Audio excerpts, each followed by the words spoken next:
everybody. You hear me back there? All right, cool. This is how we start our entry in the online submission form to Big Hugs, the organization that finds lost loved ones for the Maury Povich show. Dear Big Hugs, it's been 21 years since my mom's first husband kidnapped my older sister, Darlene. We saw your advertisement and wanted to share our story in the hopes you can help us find her. My younger sister, Kim, is on the phone with us, with me and my mom.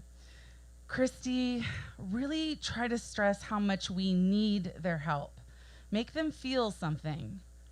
It's 2001 and I'm in San Diego and they are in Chattanooga, but it always feels like I'm on the couch and they are in a subterranean cave sparking 2 live wires whenever we talk on three-way. They think Big Hugs is the best chance we have of finding Darlene, so I agree to tell the story. I search for something that feels natural. Winter is coming, which means not only the holiday season, but also all of our birthdays, including Darlene's. Okay, what about this? Every Christmas, every holiday, every birthday, we think about her. We wonder if she is okay. We wonder if she wonders about us too. We want her to know that the door is still open and we still miss her. Will you please help us? Mom does that subtle intake of breath that she catches in her throat before tears fill her eyes. I've heard this sound many times in my life. Kim approves the message. The reason I'm writing this and not her is because I'm 24 and she's 17 and you have to be 18 to submit the form. I never really consider what it will mean if they agree to help us. Months go by when I get a call from an unknown LA number. It's Arlene from Big Hugs. We've reviewed your story, Christy. Wow, 21 years. That's a very long time to miss someone. Listen, next week, the producers of Maury are having a reunion show. They want to fly you and your mom to New York to make a plea on national television in case your sister is watching. Let her know you're still looking for her, that kind of thing.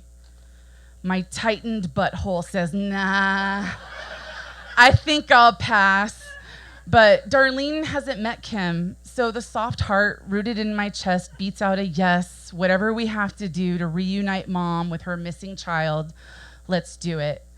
I now fully understand this means I'm going on television. We've moved around a lot in our time, but this is our first trip to New York City. We arrive at night and shuttle to the Beacon Hotel on Broadway in the historic Upper West Side. I still can't believe we're here and what we're about to do. The show keeps telling us we're here just to do a plea, but we've seen these reunion shows before. We know they find the person. Even so, Mom and I agree to manage our expectations just in case we're wrong. We go downstairs to the payphones to use our free Maury Show calling cards. We're surprised to meet a sobbing young woman as she hangs up her call. I am just so embarrassed, y'all. You don't even know. How could he be so cruel?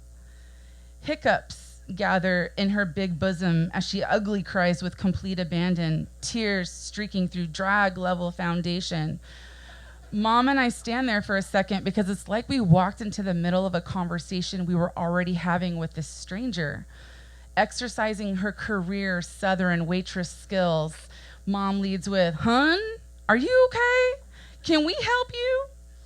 In 2 minutes, we learned she went on Maury that afternoon and missed her flight, which is why she's calling home and why she's so layered in makeup. She had been humiliated to discover that her black boyfriend was not the father of her very white baby, and that upon learning the good news, the now cleared would-be father gloated about the victory with a crip walk across the stage, riling up the crowd to call her a dumb slut. So this is also when we learned that the historic Beacon Hotel is the de facto housing of all Maury guests.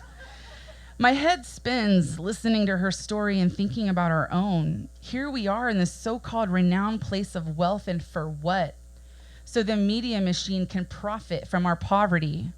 so they can commercialize and sensationalize real human horrors. Just before 5 a.m., we meet the driver and 5 other guests downstairs. I choose my clothing for the day with great attention to detail, as these are my hot topic managerial days, and that shit means everything to me. But this day, it means even more. Clothing is my body armor, and in it, I am able to resist becoming a product of the show. I wear black pants and a blue and red shirt with thick stripes and a white collar. I slip into a soft-fitted red sweater with one silver star over my heart and pop the white collar through. My black pixie haircut, styled into perfected bedhead messiness, tops off the look. At the studio, producers usher us down a hallway to a very blue room where we all take turns making fun of the green room sign hanging on the door and remarking on the extraordinarily large glamour portrait of Maury embracing Connie Chung on the wall. One by one, they take us out to do makeovers. Each reunitee gets what can only be described as their Sunday best from the Old Navy, the 2-story Old Navy from across the street. I categorically refuse the offer. I do not want my sister to meet a sanitized TV version of me if she is there, and like many Hot Topic rebels, one way I control my authenticity is through clothing. The producers are displeased with my non-compliance, but find glee in telling me this means I will stay in the room for the foreseeable future. My mom leaves with them, and I don't see her again until showtime. Producers also take an excited, skinny woman with no teeth to get a whole new set of dentures. I later learned that she lost contact with her father more than a decade before, and they didn't want the drugs that led to their falling out, both the teeth and the relationship, on display during her national TV plea. The woman is overjoyed, but I understand right away that this has more to do with the story producers want to tell than actually any desire to help this woman. And I am keenly aware that we are in as much danger of being turned out for a TV show. At this point, they're still sending 20-year-old producers who look all of 12 to the room to produce reactions in us every hour or so. Yes, Christy, but how does that make you feel? Doesn't that make you sad? I resist their TV coaching. I'm not going to make something up to fit their desired performance. When it was finally my turn to go to the hair and makeup team, I was ready to get out of that room. Oh, yeah, we heard about you. The brunette behind my seat quips as she checks my face and hair. Oh, yeah? What's that? Oh, that you're being difficult. Truth is, I have intentionally refused to let them coach my words and change my clothes, and now I'm about to tell them that my hair is off limits too. I am pleased to hear that I am still showing up in this place of make-believe, but I'm also thankful and not trying to be a dick. So I let her know I'm totally cool with the makeup and that I understand we're on TV with different lighting.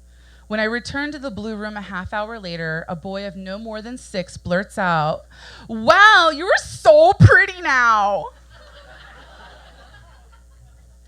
On the stage, my mom reveals to me and the world that she attempted suicide more than once after Darlene's kidnapping. I immediately become acutely aware of the audience's gaze. I can see them searching our faces, measuring our words and expressions, testing them for farce and whispering to each other. But who could blame them? Learning about your mom's suicide attempts with 200 people watching your face for a reaction tops surreality with a fucking cherry. And frankly, this whole experience started like 12 hours ago, and I've had zero time to internalize or process any of it. It's like I'm buckled in on the outside of a speeding train just trying to ride it out. I choose to hold my mom as a way of holding myself. I put my right arm around her back and commit to being her strength as she shares how for years she fought for custody and how Darrell had tricked her into allowing Darlene to extend a weekend visitation to go to Disney World when he actually quit his job, packed up his house, and left Florida with her instead. Maury, who doesn't blink his wide gray eyes as frequently as normal humans, tells us through trained lips that there's a twist. Darlene is there, as we expected, but she does not know my mom is there. The show told Darlene I was looking for her. Since she was 9 and I was 3 when she was taken, she remembers me. She agreed to go to the show with me to reunite with me because her dad told her my mom was dead. My mom leaves stage right. Darlene enters stage left. I scream when I see her. A primal, strangled sound that comes unprompted and unproduced for the show. You look like my mom! It was fucking crazy. Here comes this fully grown human being I have never seen before with the same frame as the person who raised me. Same wrists, same hands, same body shape, same face. People say I look like my mom. I have never looked more like my Persian birth father than on this day. I turn my body towards Darlene and stroke her right arm as she speaks. She tells her story, how she knew her dad had taken her from us, how she remembers that one time we saw them at a gas station right after the kidnapping, how Darrell and his new family had pushed her down in the bed of the Toyota pickup, covered her with a blanket, and sat on her to hide her from my view before racing off. It was my only real memory of Darlene, the day I almost rescued her at the age of 3 at a 7-Eleven in Panama City, and my parents lost her searching for a goddamn payphone to call the police. After she tells Maury she moved out at the age of 15, that she hated her dad for a long time for what he had done to her, and that she had danced her way through nursing school, she finally learns there is another surprise in the works for her. Our mom is there. Mom enters stage left. Darlene shoots up and runs to her. I jump up and follow her. She runs into my mother's open arms and hugs her with a fierceness. I swoop in from behind Darlene and wrap my arms around her from the back. Mom and I hold her in this Oreo embrace for longer than Maury wants. I don't want to take my eyes off Darlene, so I walk back to my seat in reverse.